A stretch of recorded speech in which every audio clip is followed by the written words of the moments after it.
Live on a Monday and the third straight victory Monday for the Titans after an 0-2 start. The Titans go into a bye week with 3 straight wins and a 3-2 record, sitting atop the AFC South after all that happened in week 5 of the NFL action over the weekend. And so Sam Phelan joining me, Austin Stanley this morning, Zach Bingham in Dallas for the first half of the week. Then he'll be back, but you're going to have a lot of Sam this week as I will head out towards the end of the week for the Titans bye week. But big conversations to have. Sam, in my opinion, the Titans are elite in 2 areas. Now, you might think that's crazy unless it's like they're elite in the injury report or something like that. But they are elite in the injury report. Yeah, they might. But so that would be 3 areas because I think the Titans are elite in a couple of different areas. And that's why they have won 3 games in a row. So we'll dive through that. We'll hear from Mike Vrabel, hear from Ryan Tannehill, also hear from the hero of yesterday, David Long Jr., with a diving interception at the goal line in the last seconds for the Titans to ice that victory. Again, 21-17 over the Washington Commanders. Carson Wentz gives back. Jeff says, yep, Austin's crazy. I don't think I'm crazy.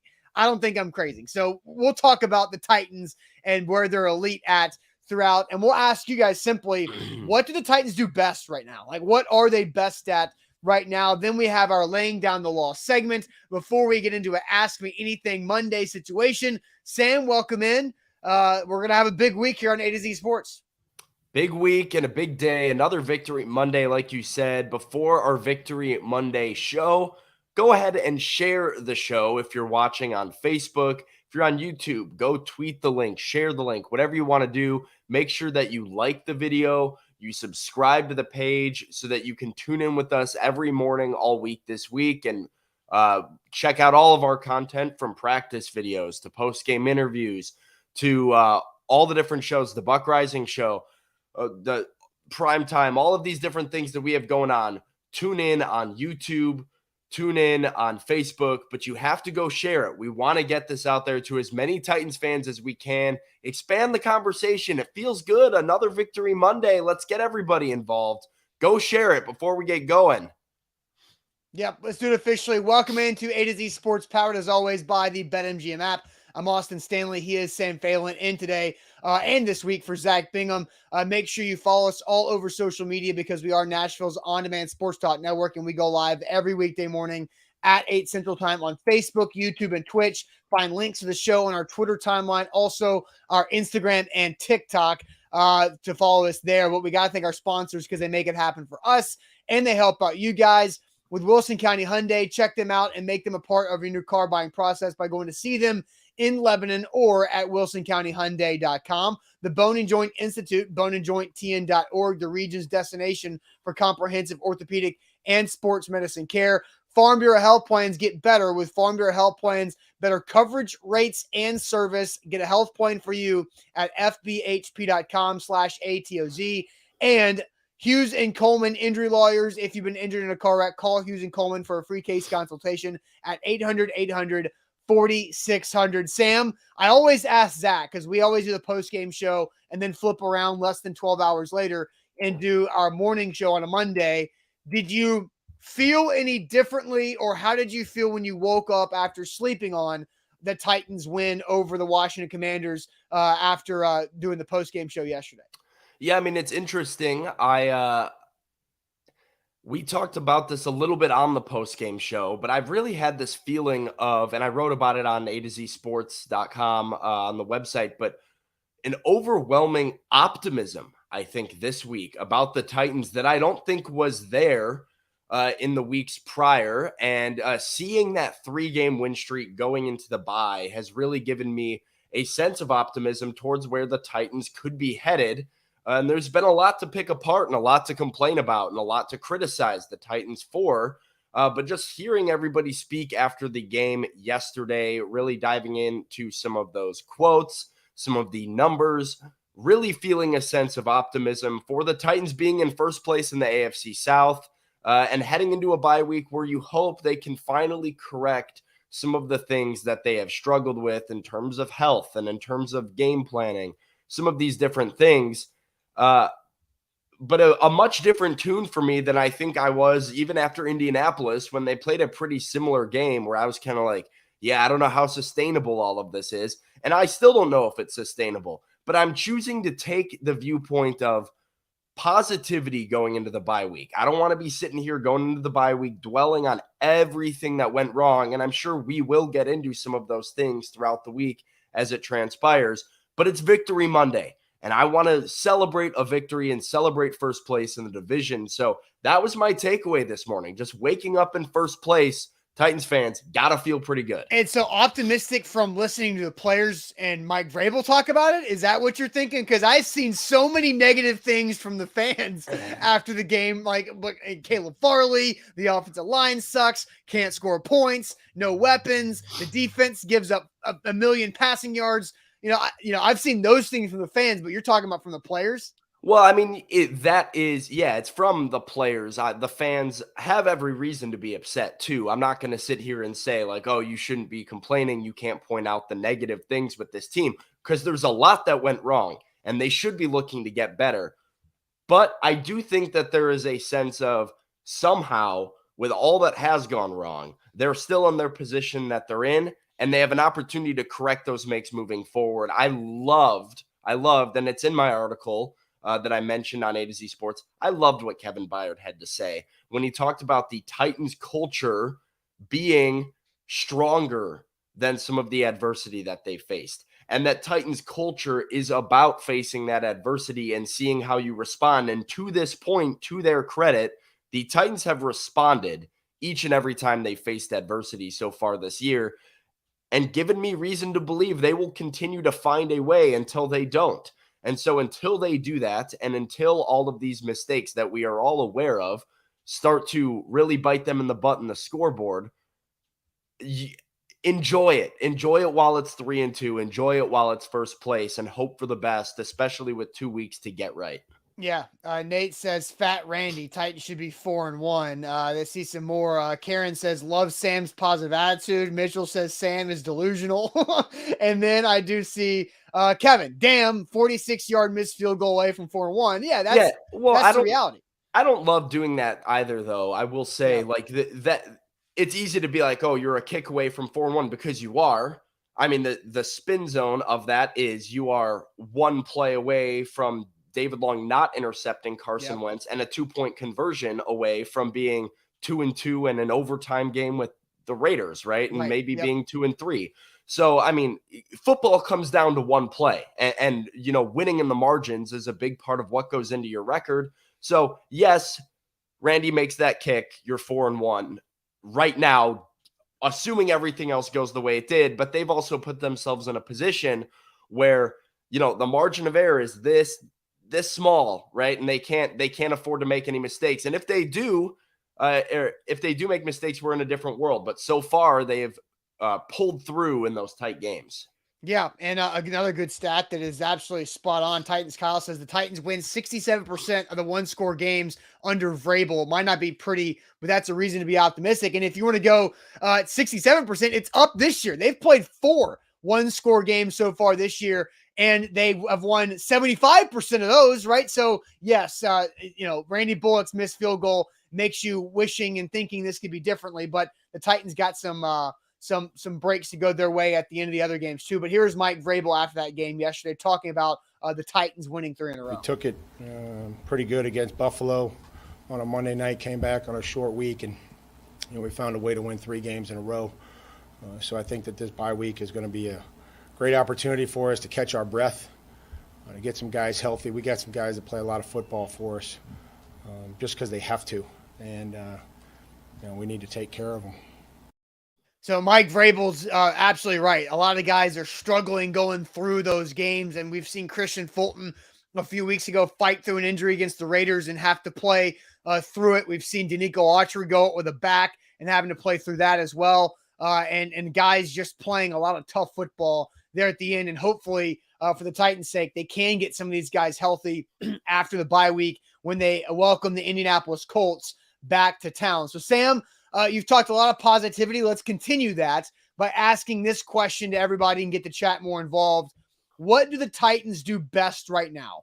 That's the simple question. What do the Titans do best right now as they're 3-2 heading into the bye week? But first, let me tell you guys about the Bone and Joint Institute. I know what they do best. They help you get back to health. They help you recovery. Whether it's you need a surgery or don't need a surgery, whether you need physical therapy, they've got that there at their state-of-the-art facility in Franklin, and all of their specialists that specialize in any type of injury you could possibly think of or have when it comes to sports or just daily life. When you get hurt, that's unfortunate. It happens, but turn to the Bone and Joint Institute and they'll help you get back. They did it with me this summer with my foot, plantar fasciitis, feeling good now a few months later. Thanks to Dr. Jeff Watson. We've talked about turf toe with Dr. Durr last week with Traylon Burks.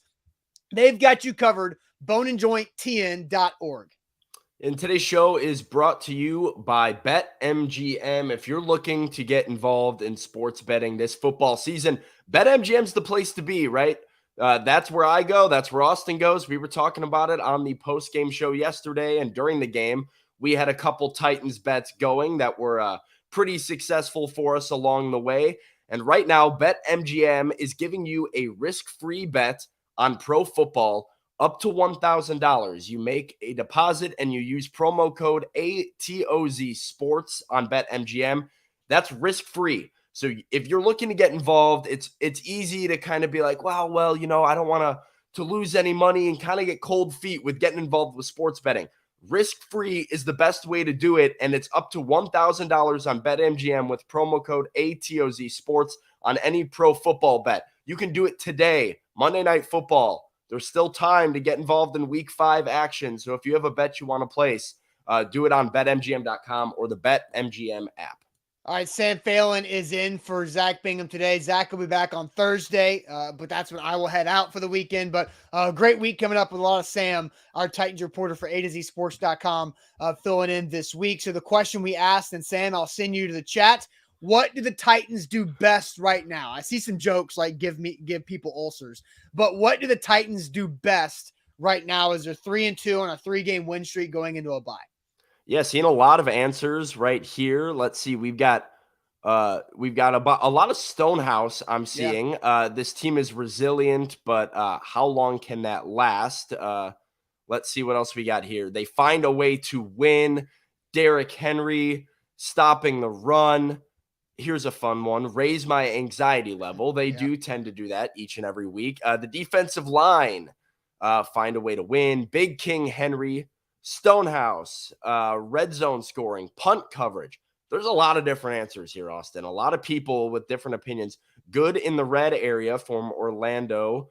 Surviving from Christine. That's a good answer. Complimentary football from Mark Jones. You guys are getting creative today. Got a lot of. I hear a bunch of people that have been listening to Mike Vrabel talk for 4 years. Yeah, right. Jabu says, "Give me brain ulcers." Team play is my answer. Offensive line is the best with probably a little bit of sarcasm behind that from Jake. Play as a team from Pat. Just win, baby, from Roy. I think that's a good one to end on here. My answer, Austin, this is the thing that I kept coming back to when you first posed this, and I haven't seen what you think they do best or whatever the stats suggest that they do best according to you. But my takeaway from the last couple games that I have been overly impressed with is their red zone defense really, really jumps out to me. Really jumps out to me. I've mentioned they give up big plays and they've given up big touchdowns. I have loved the way the Titans have seemingly responded in close games, specifically in the red zone with their backs against the wall. They've done a terrific job of bending, not breaking. So I went and checked. That Raiders game, the Raiders were 2 of 6 converting on touchdowns in the red zone. And then Washington 0 of 1, only one red zone trip yesterday. And of course, it was David Long with an interception on the goal line. I've just been really impressed with their ability to answer. And when teams start knocking on the door, they create turnovers, they create stops, they bend, they don't break. And I think it's helped them hang on in these second halves when their offense hasn't showed up. That is something that I think they are doing elite right now when I look at the Titans. Not even really looking at the numbers or where they stack up in the league. That's my gut reaction of I'm really impressed with what they're able to do in the red zone on both sides of the football, but specifically on defense. I think they answer the bell really well when they need to. Yeah, here's David Long talking about the big plays they came up with yesterday in the red zone. David, you guys have had a handful of goal line stands late in games to win over the last few years. Where does that resolve come from? I just think that just says a lot about us, man. Hard nose, blue collar, and just never panic. That just showed there. We can bring up a lot of games where it just came down to that last. Even this year, it comes down to that last drive or that last series. And somebody has to make a play. So offense, made plays. They got us some points on the board. We just had to, finish it off. When we did. So there's David Long, who made the play yesterday, Sam. And it's interesting because the Titans defense has had at least one red zone stop in every game they've played in. And if you want to go back to the game against the Raiders, where they had to get the 2-point conversion after Mac Hollins did score a touchdown. Like, they're not perfect in the red zone when it comes to defense. It's really hard to be an elite red zone defense, but the Titans are pretty damn close to it. So the title of today's show is the Titans are elite in 2 areas, and that's got them at three straight wins. Red zone defense is one of them. They're really freaking good. So, Sam, there we go. You guessed one of them right. I don't know if you were trying to do that, but that is one of them, because they have given up 4 big touchdowns this year through 5 games. 2 to Washington, 75 yards and 30 yards, 1 to Buffalo, 46 yards, and 1 to the Giants for 65 yards there to Sterling Shepard. But again, listen to all these field goals that they forced in the red zone. 1 Colts, 3 against the Raiders, and then 1 against the Bills. So it doesn't matter where the Titans defense is at. They might give up a lot of yards, but when it gets down into the tight areas and you're playing defense in a phone booth, that's what the Titans are best at. So as long as you can eliminate big time touchdowns, because if you look at the big time touchdowns, they've given up 4 in 5 games. 2 of them happened yesterday. They won that, but the other ones happened in games they lost. And if they could avoid big time touchdowns, they'd be in a lot better shape. Yeah, and I loved what David Long said too about making a play. And that's kind of been the story of this defense, is finding a way to make a play and somebody stepping up. And you look at that Raiders game, and it's Kevin Byard with an interception in the end zone. And then you come back, and on the 2-point conversion, you've got Dylan Cole making the play of the day to save the game. And then David Long does the same thing right on the goal line there, getting an interception as well. They found a way to make a play when it mattered most. And that is kind of the defining factor of this defense so far. A banged up defense at that, is that the next man up has kind of found a way to change the game with making a play. It wasn't in the red zone, but Teair Tart's interception, I saw Teair Tart mentioned in the chat just a little bit ago. Teair Tart's interception was another example of that game was spiraling on the Titans in a lot of ways, where it was kind of like, oh boy, here we go. Here come the Colts. And then Teair Tart's able to just change the game with 1 play. And that has felt like the MO of the Titans defense so far, specifically in the red zone, but all throughout, making a play when it matters most. And they've, been able to ride that to a 3-game win streak now. Yeah, and this isn't new. Like, the Titans defense has been great in the red zone under Mike Vrabel now for basically his entire tenure. The 2018 season feels like forever ago, and I can't remember specific instances from that, but I do go back to a game against the then San Diego Chargers where Jarrell Casey and Wesley Woodyard made a big goal line stop in Jeffrey Simmons' first game as an NFL player in Nissan Stadium in 2019. Then you go to the New England Patriots wildcard game later on that same season. Rashaan Evans and Daquan Jones and other guys make big plays there on the goal line. David Long Jr. has been a part of a bunch of, it's not just red zone defense, it's short yardage situations, because they're great in 4th and short. They got a 4th and short stop yesterday against Washington that we forget about because the Titans kind of wasted it on offense. But again, the defense, when it comes to short yardage, you got to feel good about them. And Mark Jones brings up the Bills game on Monday Night Football from last season when Josh Allen slipped, but really Jeff Simmons blew it up. And so this Titans defense in short yards and red zone, they're absolutely elite in that. Well, and you can't tell me that they're not. Turn on the games and watch those guys make plays in short yarded situations and on goal line stands. Yeah, I mean, it's a big reason why, Washington was 1 for 11 on third down yesterday. That short yardage defense comes in to play. I do want to say, too, Steve said Tart's having a great year. Xavier said Tart leads the team in pass breakups. Think about that. That goes along with what I was saying, though, right? It wasn't just the David Long interception on the goal line that won them that game. There were 2 downs that the Titans defense got stops from the 2-yard line in order to set up that interception to happen. Yeah. One of them was dropping Teair Tart into coverage to break up a pass, right on the goal line, that with the game on the line.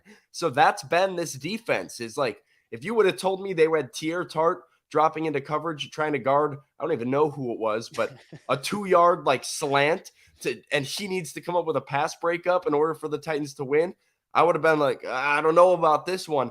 But they found a way to make the plays. And Teair Tart's, he has had an excellent year. And so have a couple big playmakers on the Titans defense to kind of make up for missing 5 starters, Austin. I wrote that in the article yesterday. They're playing without 5 defensive starters, still coming up with the amount of big plays and big time moments that this defense has so far. The X plays are a problem, a big problem. The secondary is a problem, but that's pretty impressive when you factor in there are 5 guys that would be out there that they're now having to do the next man up approach with, and they're coming through. Yeah, and I'll take your missing 5 starters even further. The Titans have had 20 different players who have started a game on defense in 5 games. Yeah. So they've almost had 2 completely different starting defenses in 5 weeks. Because your boy Josh Kalu became the 20th starter for the defense. And it has been a revolving door, right, at that secondary, especially once Hooker went down. I was like, all right, here comes Adams, here comes Kalu, here comes Terrence Mitchell, here comes Farley. They put Trey Avery out there. It's been a, throw it at the wall, see what sticks type of approach so far. And a lot of it hasn't stuck, but some of these guys, he is what he is, but credit to Dylan Cole for the way that I felt like he stepped up, being out there without Zach Cunningham and him playing at least solid, right? He made that huge play, and then I thought he was awesome against the Colts. He was kind of everywhere for them, making tackles, making plays against Indianapolis. So, credit to this defense for short yardage, for third down, and especially for the red zone and that bend don't break mentality they bring to the table. Yeah, and Caleb brings up, it's sad that they're on pace to break the 91 players used record set last year. I think, Sam, Des Fitzpatrick is number 62 of this year. Yeah, I think John Glennon tweeted there was another handful of 4 or 5 Titans to make debuts that put them way up there. I can find the exact number. Maybe it's higher than that, because I thought I remembered 61 coming into the game. And then I know Des Fitzpatrick made his season debut. So I think that's where they're at. But it's 64. Sam Okwanu, Monty Rice, LaRaven Clark, and Des Fitzpatrick made their Titans debut yesterday. So they have now used 64 players through 5 weeks. 5 weeks, 64 players. Yes. It's insane. That comment is correct. That is sad. That is unfortunate. It is, because that's more than where they were at 5 weeks into last season. So crazy. All right. So I've already said, and then your Elijah Molin's coming back. That's going to be 65. Yep. And then Racing McMath will be back at some point. So now you're up to 66 before you even, add anybody else that gets hurt after that one. So crazy there. A to Z Sports here live on this Monday. Sam Phelan in for Zach Bingham today. So I've talked about the one area the Titans are elite in, and that's red zone defense. I do have the second area the Titans are elite in that have helped them win 3 games in a row. But first, let me tell everybody about Farm Bureau Health Plans. Plan on Farm Bureau Health Plans for health, dental, and vision. Zach Bingham's done it, and he saved 20% monthly on his rate for his health coverage. And you can potentially do the same. All you got to do is go to fbhp.com/ATOZ. That's fbhp.com/ATOZ. Farm Bureau Health Plans have served Tennesseans for now 75 years this year. So congrats and golf clap all around to the Farm Bureau Health Plans family. And you can join them as well, over 200 locations across the state. So it's really easy to get a hold of them. You can either walk into one of those locations to get a quote, call them, Zoom with them, whatever it is. They've got you covered at fbhp.com/ATOZ. Today's show is brought to you by BetMGM, and they have a pro football risk-free bet up to $1,000. So I like to get involved with BetMGM every weekend, whether it's college football Saturday or especially when they offer great promos like this. I like to do it on pro football Sundays as well. And with the promo code ATOZ Sports on the BetMGM app, you can get a risk-free bet on any pro football bet up to $1,000. Whatever amount it is, you place the bet. If it doesn't hit, they'll refund and credit your account back that same amount so that you can place another bet if you want to. You can get multiple chances at it. That's the best way to start sports betting, or start, just sprinkling something on the Monday night football game or the Thursday night football game or whatever you want to do. Primetime games have been atrocious this year. They're not fun to watch. The under hits basically every time. So I don't know, maybe just put some money on the primetime under and let it sit there. And then if it does not hit, you get to watch a fun game of football, and it's risk-free if you use promo code ATOZ Sports on the BetMGM app. So that is a risk-free bet up to $1,000 with that promo code. Especially, Sam, your Bears and those Commanders we watched yesterday on Thursday night primetime. I love that I love that it was like the preemptive. We're watching a bad game of football with the Colts Broncos, and we're just talking about how miserable we're going to be next week watching another bad game of football. It's like they couldn't even wait for the week 5 to end to be like, man, this game kind of sucks. It was like, hey, you think this is bad? Just wait till Bears Commanders next week, because that's going to be ugly. That is for sure. Yep.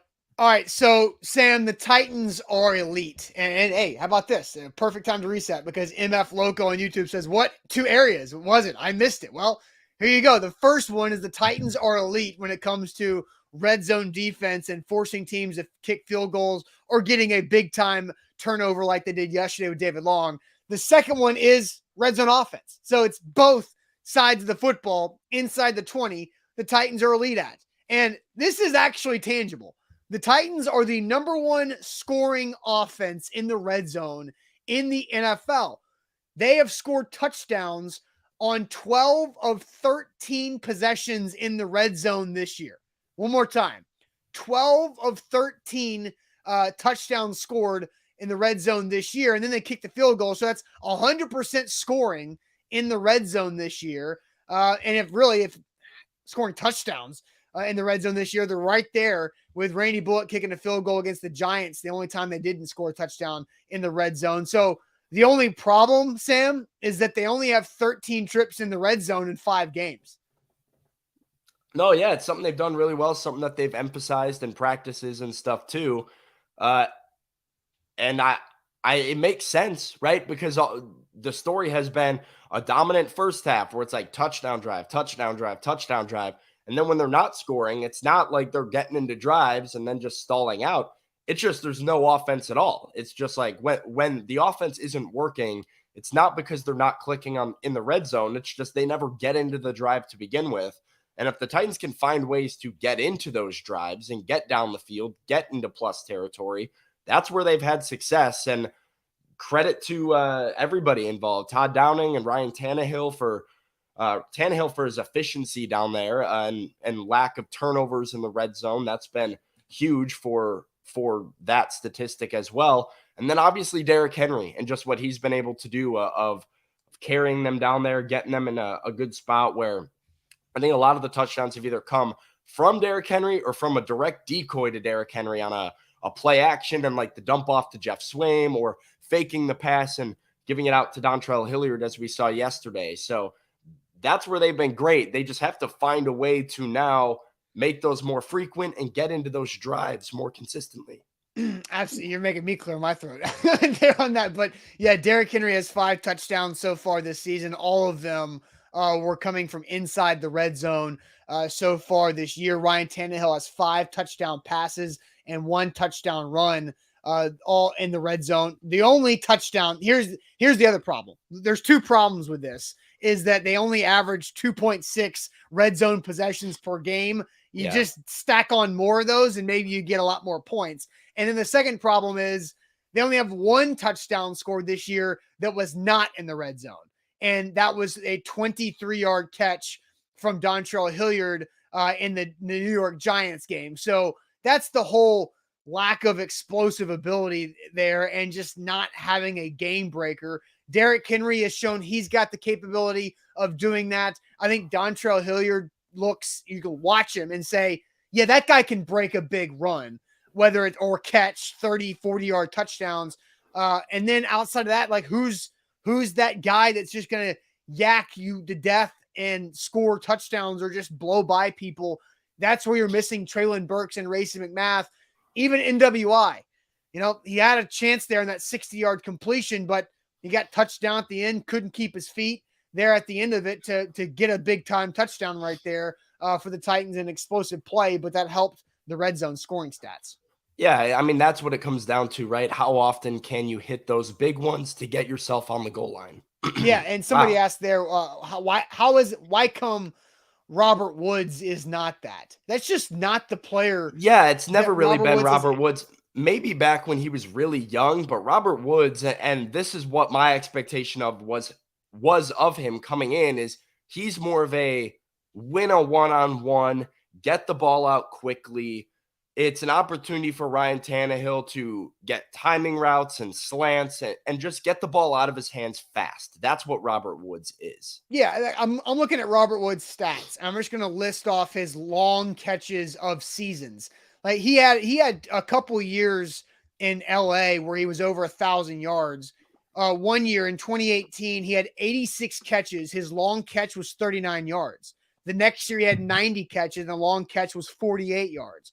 Now he had in 2017, he had a 94-yard play, but that's by far the outlier because that might be the only play that Robert Woods has had in his career over 60 yards. Because 57, he's had seasons where 37, 37, 34, 39, and 28 were his long plays of the year. So he's never been a big play guy, but he's always, he's averaged 12 yards a catch over his career, and he's got a 41-yard catch this season. It's just, that's not his play set. That's not his skill set there. Neither is it for Kyle Phillips.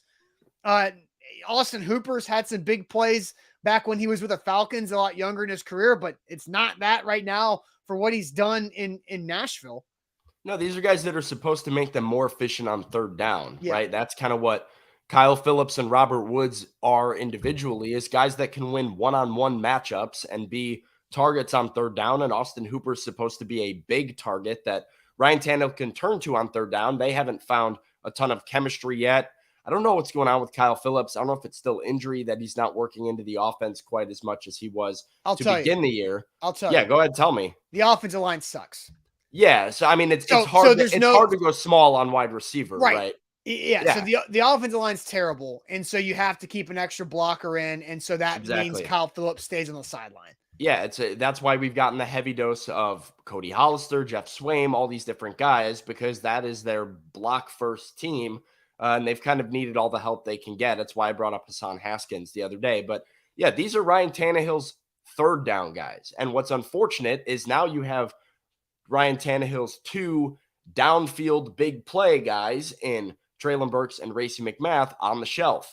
And so when you look at the wide receiver core, you look at, who does he throw to down the field? Luckily, yesterday it was Nick Westbrook-Akine hitting the big home run play, which set up the touchdown.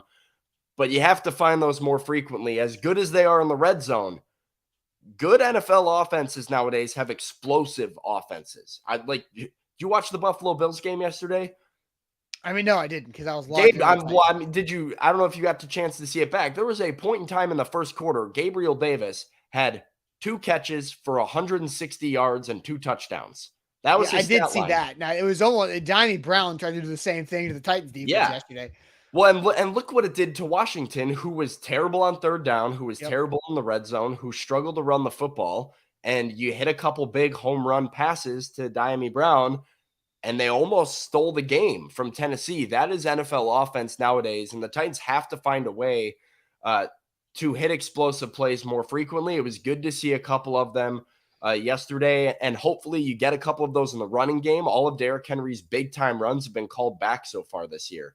But that's not Robert Woods, Kyle Phillips, or Austin Hooper. It's the guys that aren't healthy, and that's the problem. Yeah. I'm looking at Austin Hooper, and I believe his first 2 years in the NFL, he had a long of 44 as a rookie and a long of 88 his second year in Atlanta. After that, nothing over 40 yards for Austin Hooper over the last 5 seasons. So don't exactly expect Austin Hooper to be a big play guy down the field. But Sam, we watched the Titans offense so many times throughout training camp airing it out. And I don't know, what gave them is it just the training camp practice rules of not touching the quarterback that allowed them to have more time to set up these type of throws? Or was it just the Titans D-line was just, chilling in training camp and not really working that hard because they knew they were good? I think it is what you said. I mean, it's easy to have time to run things in training camp when you're not getting hit. And they were pretty intentional about just doing that. And I think, too, it's what I just said, right? During that, they had Racey McMath and Treylon Burks to throw the ball to. You get out back there now, if you don't have somebody who's quick down the field, creating early separation, getting a step or two with a big frame, you don't do it as often. And it's unfortunate because I know Ryan Tannehill wanted to be intentional about pushing the ball down the field entering this season. That was a focal point for him and this offense. And I don't think they have the personnel to do it right now. He hasn't had the time. He doesn't have the receivers. That's a hard combination to make something happen when you're Ryan Tannehill in that spot. So that's what I do think it is the one time that we really saw Ryan Tannehill have time to throw in the pocket. 2 times, actually. Once was him extending the play and the 60-yard completion to NWI. The other time was he actually had a clean pocket because they brought in Hassan Haskins for chip help and pass pro, and he stood back in the pocket, let another one fly to NWI down the field. So when he has time, they're trying to do it. You just have to be able to set something up. Yeah. And only 2 opportunities where Carson Wentz was 4 of 5 throwing the ball down the field for like 170 yards and 2 touchdowns. And I mentioned the air yards for Carson Wentz ahead of the game. That's been like the MO of Washington thus far, is as bad as their offensive line has been and as many sacks as they have, they don't really care. They're willing to throw it downfield at whatever cost. As a result, they turn the ball over a lot. So they're reckless with it, but occasionally they hit the home run. Yeah. Then, Shrike says Daly has to go. T-Town Brown says, I don't think they trust this O-line enough to draw up many deep plays. And then Top Tier brings up 181 yards and 1 touchdown for Tannehill yesterday. Anybody who just box score scouts Ryan Tannehill doesn't understand how bad the Titans offensive line is at pass protecting. And so he had 137 yards last week or 2 weeks ago against the Colts, 181 yesterday against Washington. But the guy just doesn't have anybody to throw to or the time to do it on a consistent basis. And, it's tough to be right. Honestly, it's great to be Ryan Tannehill because he's making a crap ton of money this year, but it's a tough time to play as Ryan Tannehill right now because of all the stress that he's under. He got hit 13 times yesterday, Sam. He threw the ball 25 times. Yeah. Now he was sacked 5. So there's 30 pass plays, not counting the ones where he ran. He got hit 13 times. So he got hit on almost 50% of his dropbacks. That's so inexcusable. And it's not like Ryan Tannehill's holding on to the ball too long. There are times that it has happened, but not that often. It's the exception. Problem. It is the exception for sure. Yeah, it's the fact that like somebody gets beat right after the snap, and Tannehill has to throw it away, or he gets swallowed up by 2 defenders. Yeah, and it hurts too when you're having these second half drives that, like I mentioned, they're not able to get into the drive, and the margin of error becomes, even slimmer, right? So Robert Woods drops a big ball across the sticks, would have been a first down, and then all of a sudden you're in a 3rd and long. And what have we said about this Titans offense? They can't play behind the chains. They can't play behind the sticks. They have to stay 3rd and manageable, 2nd and manageable. take your shot on first down. That's fine. But the offensive line doesn't put them in a position to succeed on 3rd down and 9, 3rd down and 8. So if you're going to run the ball on first down with Derrick Henry, which they seem to like to do an awful lot, then you better hope you're coming with a completion or a big chunk on 2nd down, because he doesn't have the time, nor does he have winners in one-on-one matchups to convert on 3rd down. So the margin of error for everybody shrinks a little bit when your offensive line can't hold for pressure. And that was the case yesterday. They couldn't really get into offense. They couldn't extend their drives. Tannehill had limited dropbacks and less opportunity for those stats that we were talking about in the box score, because they weren't running as many plays. And a lot of that was because a drop pass here, a missed opportunity there, a missed block there, or a bad penalty, and your drive is killed before it even starts. And now you have to rely on an offensive line to try and block on 3rd and 13 and just hope Ryan Tannehill can pull a rabbit out of a hat. Not going to happen. Yeah, no, and it hasn't. So the Titans, while they're the number 1 team in scoring in the red zone in the NFL, they just got to get there more often, and they got to be more consistent overall so they can get in the red zone, because they do have good red zone threats. Derrick Henry's phenomenal in the red zone. We know that. Just having Derrick Henry makes everybody else better in the red zone. And Tannehill has been good as well once he's gotten in the red zone too, because the touchdown or the near touchdown to Chig was a dart of a throw. And so there are some good things to build on as they head in to this bye week. Real quick, shout out Canadian Titans fan here on the chat saying it's Canadian Thanksgiving. So happy Canadian Thanksgiving to Canadian Titans fan who's checking in today on this Monday. Sam, let's go ahead and lay down the law. Who laid down the law for the Titans against the Commanders? Who laid down the law for the Titans against the Commanders? And that is presented by Hughes and Coleman Injury Lawyers. They are the official injury lawyers of the Tennessee Titans. And if you've been injured in a car wreck, call them for a free case consultation at 800-800-4600. Hughes and Coleman, they've recovered over $1 billion for their clients across the state of Tennessee and in Kentucky. They can do the same for you and go fight for you against those insurance companies, because they've got the weapons, they've got the muscle to be able to do that. So check them out. Hughes and Coleman Injury Lawyers. Call for a free case consultation. That's 800-800-4600, principal office in Nashville, Tennessee. Today's show is brought to you by BetMGM, and BetMGM.com is giving a free, risk-free $1,000, up to $1,000 rather, bet to anybody going on the app and using promo code ATOZ Sports. That's a risk-free bet on pro football, up to $1,000 with the promo code ATOZ Sports. So make sure you get there today, even before Monday Night Football. Get that in. Check out player props. They've got the lines and alt lines and in-game parlays, whatever you want to do. If you have a favorite player going, or you just want to root for a lot of points, like I said, root for the over, the under, whatever it is, go place that bet with promo code ATOZ Sports on the BetMGM app. And whatever that bet amount is, as long as it's not over $1,000, it's risk-free. That means if it misses, they give you another chance for that same amount to win that money. So you don't have to worry. It's like 2 for the price of 1, basically. You're placing one bet and you get 2 tries to hit it. So for those of you that are like, oh, well, the house always wins, I'm always going to lose, you get 2 chances. Go bet against the spread if you really want to. And you put yourself in a good spot to win here. So that is promo code ATOZ Sports and BetMGM.com, BetMGM app, for a risk-free bet up to $1,000 on pro football. All right, so who laid down the law yesterday for the Titans? I see Jake says Montez Sweat. Yeah, if this was a Washington Commanders segment, then Montez Sweat would definitely be it. But who laid down the law for the Titans yesterday, presented by Hughes and Coleman? I'll scroll through the comments here.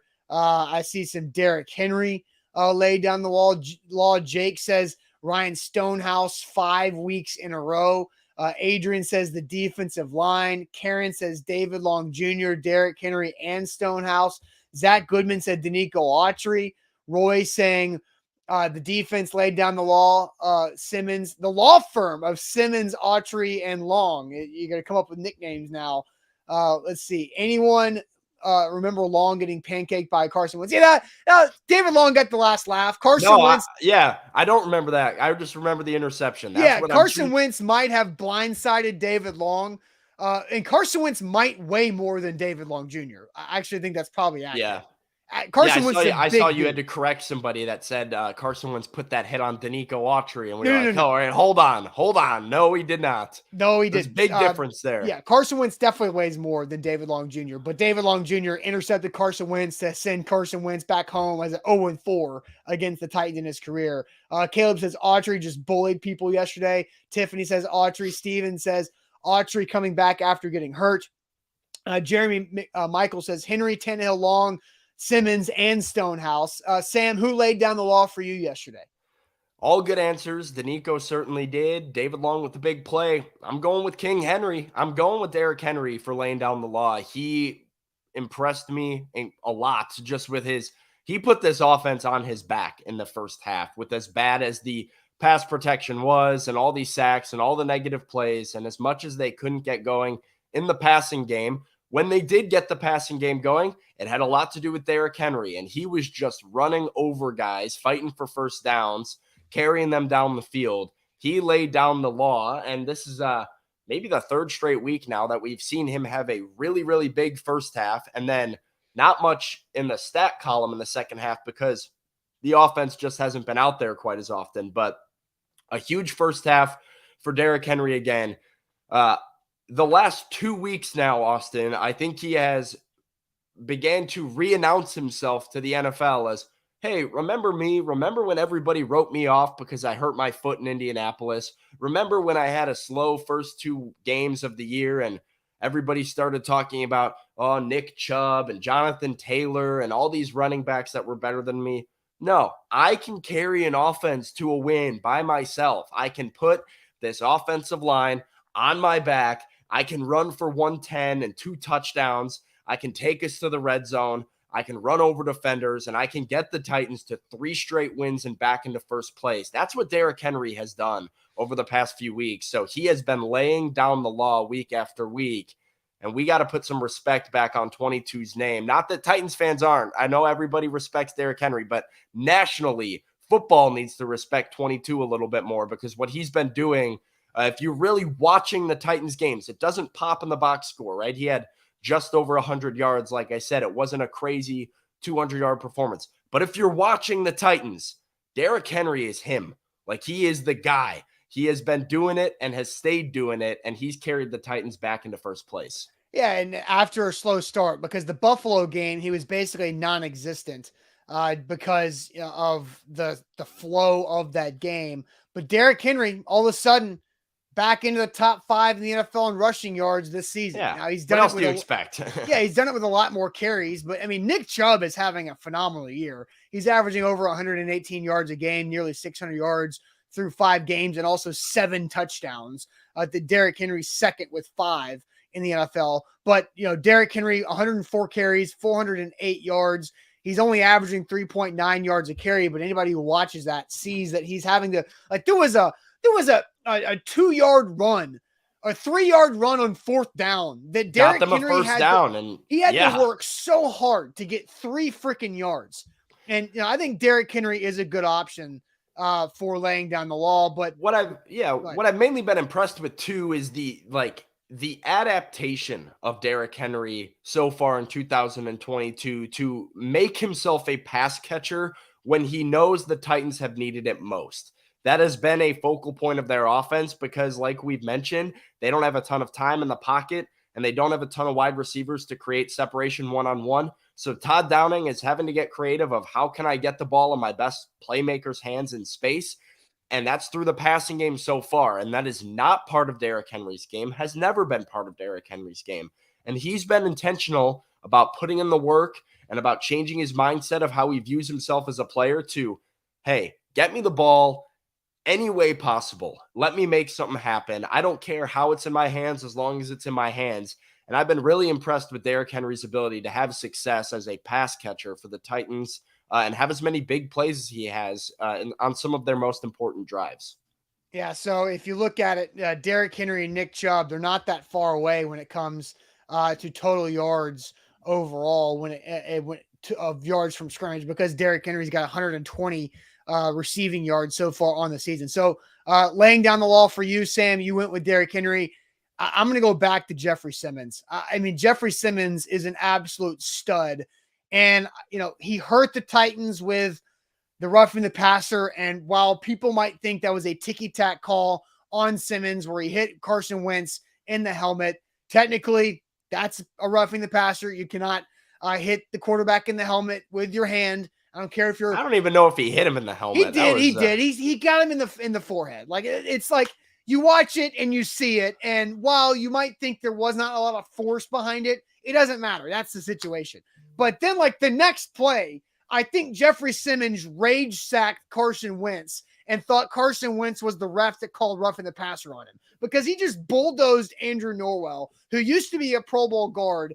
He just bulldozed him and rode him all the way back into Carson Wentz to get his, half sack of the game. So now Jeffrey Simmons has 1.5 sacks. The Titans' run defense is so good too because Brian Robinson, great story and everything, 8 carries, 22 yards. That was the leading rusher for Washington yesterday. And so, I think, Jeffrey Simmons for me, laying down the law. It's really going to be hard to not give him that award anytime the Titans win the game, just because that's how good he is. 3.5 sacks on the year. The Titans have Rashad Weaver and Danico Autry, each with 4 sacks. So you're getting those 3 guys up front with Bud Dupree still on the mend and Harold Landry gone for the year. Those 3 guys have really stepped up. Yeah, I mean, it's been huge to see the complementary football that they have played on that front as well. You mentioned Danico Autry, who had another awesome game, was wreaking havoc. He seemed like he was everywhere, and a lot of that is because of his, A, chemistry with Mario Edwards, and 2, the amount of attention that Jeffrey Simmons is commanding at all times. It really has been nice to see how without Harold Landry and losing some of these pieces, and it's like, okay, well, Ola was a depth option, and he's not out there, and Bud's not out there, and who's going to step up? The Titans front 4 has found a way to be game-changing and impactful in their own right. And like you said, a huge adjustment on their part in terms of their run defense, which after 2 weeks, we were saying they have to find a way to fix this. They've kind of gotten gashed by Saquon Barkley. Josh Jacobs had a good game against them. And then now the last 2 weeks, they have absolutely corrected that and shut down the Commanders' stable of 4 running backs and Jonathan Taylor. A lot of that has to do with Jeffrey Simmons, and he has talked to media in the locker room. I loved his quote earlier this past week about the great ones don't care about the stats. They don't care about the sacks. They don't care about the box score. He's a guy that is aware that his role is to cause problems and command attention and free up everybody else, and he has been willing in that role to say, hey, I might not get the sack, but somebody's going to if I do my job correctly. And I think that's been really apparent in his play on the field. A to Z Sports here live on this Monday. Zach is out of town in Dallas working with our A to Z Sports Dallas market. So we've got our Ask Me Anything segment coming up, but I don't have the deck of cards that Zach pulls from. So I just had to go to the internet to see what I could pull out to see what we're going to do. Oh, boy. So this might I've got a few different intriguing options that I like. I'm going to make a game time decision on which one we'll talk about. So ask me anything here on this Monday, but real quick, let me tell you guys about Wilson County Hyundai. If you're looking for a new ride, make Wilson County Hyundai a part of your car buying process. Go see him in Lebanon. Tell Payne Bone we said, hey, he's a great guy. He owns Wilson County Hyundai, and him and his team do a fantastic job of making you comfortable and getting you in the right ride for the right situation for you. They're not going to pressure you into anything. They're not going to get you a car that you can afford or that you don't need. They're going to find the right car for you and allow you to pay for it to make that financing the right spot for you. So check them out today, wilsoncountyhyundai.com. And today's show is brought to you by BetMGM. Last time, we're going to talk about this today, so make sure you listen up here. A risk-free bet on pro football up to $1,000 with promo code ATOZ Sports on the BetMGM app, right? We got Monday Night Football tonight, Raiders, Chiefs. Sounds like a lot of points. Hopefully it's fun. Hopefully the Raiders pull something out, maybe get a little bit better so that the Titans can hang their hat on beating them. Who knows? Should be a fun game between two offenses that have some explosive weapons. So if you want to bet on that game, your bet is risk-free up to $1,000 with the promo code ATOZ Sports. Do it before the game tonight. It has to be on Pro Football. Week 5 is not over yet. We still have a game that you can bet on tonight. A to Z Sports here live. Ask me anything on this Monday. Sam, I found this website that's really good, and I'm having a hard time. So let's just kind of go rapid fire on this because I think this is fun. Is it you're asking me? Yeah. We're gonna go rapid. No, I'm just asking us questions that we're gonna have to figure out the answer, and we'll do a maximum of 3 because I can't make up my mind, which is gonna be one of them. So, why is there a refrigerator light, but there's no freezer light?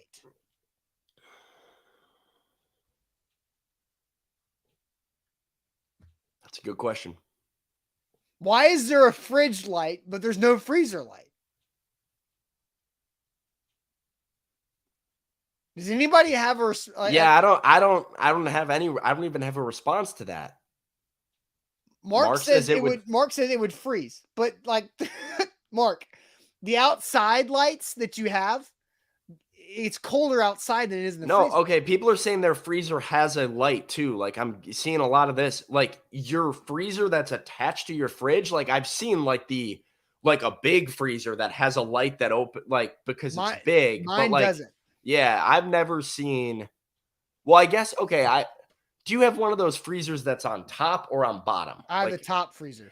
Okay, so I think this is a new innovation maybe because I also have a top one that does not have a light, but I have seen like those next gen fridge freezers where the freezer's like the drawer on the bottom that kind of pulls out. I have seen those have a light. And I think my parents has a light, and I've seen a couple of those. So so top freezers don't have a light, but why? I don't know. Yeah, the top freezer. I've never seen a top freezer door with a light when you open the door like a fridge does. So yeah. All right. So if you decide to be indecisive, which are you? Decisive or indecisive? If you're choosing to be indecisive, which are you? Decisive or indecisive? I think you're decisive. If you choose to be indecisive. Yeah, because like I think it overrides it. That's my opinion. That like if I'm indecisive and I'm like, all right, I'm gonna be indecisive on this like I don't think you decide to be indecisive. So if I am deciding to be indecisive, then I'm probably just decisive overall. I'm going to confuse myself with talking about this. Yeah. Deshaun says these high questions. Like this is kind of like that's what this segment's about. We're just trying to get philosophical with these crazy questions. I'm going to say you're decisive. I think it overrides. If you're decisive about being decisive, then you are just overall decisive. Gotta be. I think you're indecisive. If you choose to be indecisive, Normally this would be cause for us to have a nice debate and ask the chat, but I'm not sure I can handle that. I can't handle that on my brain arguing about this, right? Stanley says you're decisive in your indecision. yeah, basically. Yeah. Okay. Yeah, you're decisive first. Decisive. That's my answer. I don't know. All right. This is something that I like this question because it is interesting because I have like a spinoff of it. Because how far east can you travel before you're actually traveling west? Does that make sense? So like I'll ask it a different. I'm getting this from a website. I'm going to spin it off to a different way. So it's like we are in Nashville, Tennessee. We're in Central Time Zone. Right. If we continue to travel east, the time zones go ahead of us, right? Right. At some point, we circle back around and time is behind us. But you're always traveling east. No, I know. So I'm scrapping that. Oh, yeah. It doesn't matter. You're always going east. Right. You're always going east the same way. So yeah. Throw that out. At what point does traveling east swap the times?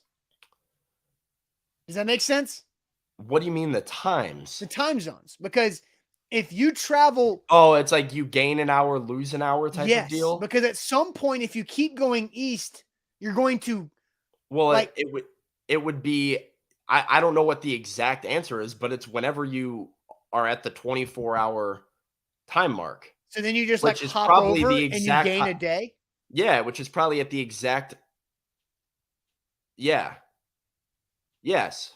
But it stops gaining a day because the other side of the world, Australia is not a full day ahead of us, or like it's not a different date. It has to be within a 24-hour constraint because, Austin, the other side of the world, right? If you have a globe, the other side of the world is directly 12 hours. Right. Right. So you cannot be more than about 12 hours behind another country. Well, like Hawaii is like 6 hours behind us. Right. And But Australia is how many hours ahead of us? But it can't be more than 12. It can't be more than 12 because it can't be more than 24. Nate says Australia is 16 hours ahead. Well, then I'm confused. If that's true, then I don't know what I'm talking about, and don't listen to me. Yeah, Mason says, I mean, look, it's a great answer. Like people are like, wait, that doesn't make sense to me, though. You have 24 hours. I'm going to draw something. Hang on. Okay, I'll let you draw. Sam's going to draw up a sheet. I got to figure this out in my head. I'm telling you, this is something that I've had a conversation like this before. It's there's some point, the international date line or whatever, where you go east, but you go backwards in time. He says when you cross the international date line in the Pacific Ocean. I don't know what that means, though. So there's an international date line. But this is what I'm saying. Joni says you lose a day. I get you lose a day because time goes back to a time that is the other day. No, when you've traveled to Australia, you jump forward to the next day. Yeah. But when because you go jumping time. I mean, it'd be like if I flew, Italy's like a 10-hour flight. If I flew 10 hours to Italy at 6 p.m., I'm going to get off the plane, or it's 7 hours ahead and it's like a 10-hour flight. So I'm going to get off the plane with it being the next day. So Mason says it's 1 a.m. Tuesday in Australia right now. Okay. So yeah, it's about 15, 16 hours. That'd be 15 hours, right? Yeah. So, but think about like Hawaii is 16 hours. 5 hours behind us, 4 hours behind us. And so that's a 20 hours. Hawaii is more than that. Right? Is it only 4 hours? I'm looking it up. I don't know. This is right. Orlando's right. This is who's on first right here. Hawaii's 5 hours. It's 4:12. So it's 21 hours difference. Orlando says too, I didn't pay attention to the time zone chapter at the end of the book. This is sad too. I pride myself on being a geography guy. Like I really enjoy geography, but time zones apparently just not my thing. I need to do more research on this because this is putting my brain in a tizzy here. That's why this is the question. Do you have another one? I feel like I need to move on and get this. Okay, so this is it. So that's it. Yeah, my diagram didn't work out very well here. It confused me more. So does this help? Did humans invent math or did we discover math? We invented math. How do you discover math? See, that's a dumb question. I think that's a dumb question. That one makes sense. Obviously we invented math as a way of quantifying things and making sense of like same way. Did humans invent language or discover language? Obviously we invented language. You had to be like, yo, this thing's going to be called an apple. But like eventually somebody was like, yo, what is this? How many of these are this? That's two. Amanda says that we discovered math. You can't discover math. It's not like the world. Like we obviously like invented it to an extent.